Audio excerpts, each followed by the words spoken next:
6 గ్యారంటీలు అమలు చేయట్లే, 6 గ్యారంటీలు ఇవ్వందే జీరో బిల్లు కరెంటు బిల్లు ఇస్తున్నాం. అదేవిధంగా మరి వాళ్ళ 4.5 లక్షల ఇల్లు ఇందిరమ్మ ఇల్లులు ఇచ్చినాం. అదేవిధంగా మహాలక్ష్మి ఇచ్చినాం, బస్ ఫ్రీ ఇచ్చినాం. ఇవన్నీ ఇవాళ బోనస్ ఇస్తున్నాం. అదేవిధంగా రైతు భరోసా కింద మరి డబ్బులు ఇవ్వడం జరుగుతుంది పెంచి. ఇవన్నీ ఇస్తూనే ఉన్నాం సార్. ఊకదంపుడు ఉపన్యాసం లెక్క ఇస్తలేరు.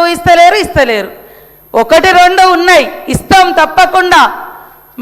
మీరు అక్కడ రాష్ట్రాలలో ఇవ్వకుండా ఎగ్గొట్టినట్టు కాదు. మా ఆర్థిక వ్యవస్థ ఇబ్బందులలో ఉంది కాబట్టే మేము ఆగినాం సార్. తప్పకుండా మాకు ఆ చిత్తశుద్ధి ఉంది, ఇస్తాం సార్. ఏమన్నంటే కోటీశ్వరులను చెప్తా అంటారు అనడం కలగనడం తప్ప అధ్యక్ష.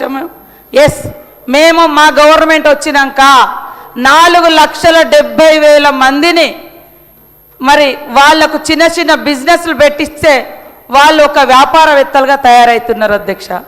మేము కలగంటున్నాం 1 కోటి మంది మహిళల్ని కోటీశ్వరులను చేయాలి. తద్వారా ప్రతి కుటుంబం సంతోషంగా ఉండాలంటే ఇంట్లో ఇల్లాలు సంతోషంగా ఉండాలని మేము ప్రయత్నం చేస్తున్నాం, సంకల్పం పెట్టుకున్నాం అధ్యక్ష. దాన్ని ఎగతాళిగా 1 కోటి మంది అన్నారు. ఎక్కడ ఒక్కొక్క స్టెప్ వేస్తూ ఉన్నాం.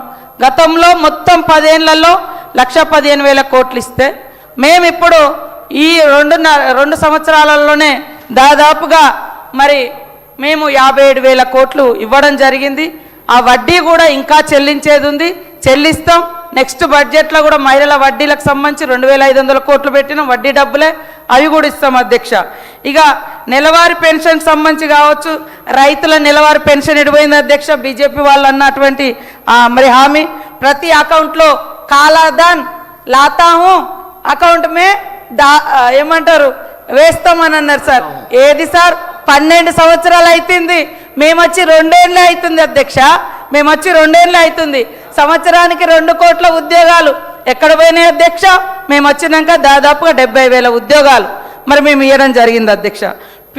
పెట్రోల్కు ఎవరు రేట్లు పెంచుతున్నారు అధ్యక్ష? మేమా అధ్యక్ష? ఈరోజు గ్యాస్ దొరకక ఇబ్బంది పడుతున్నది మీరును ట్రంప్ గారు.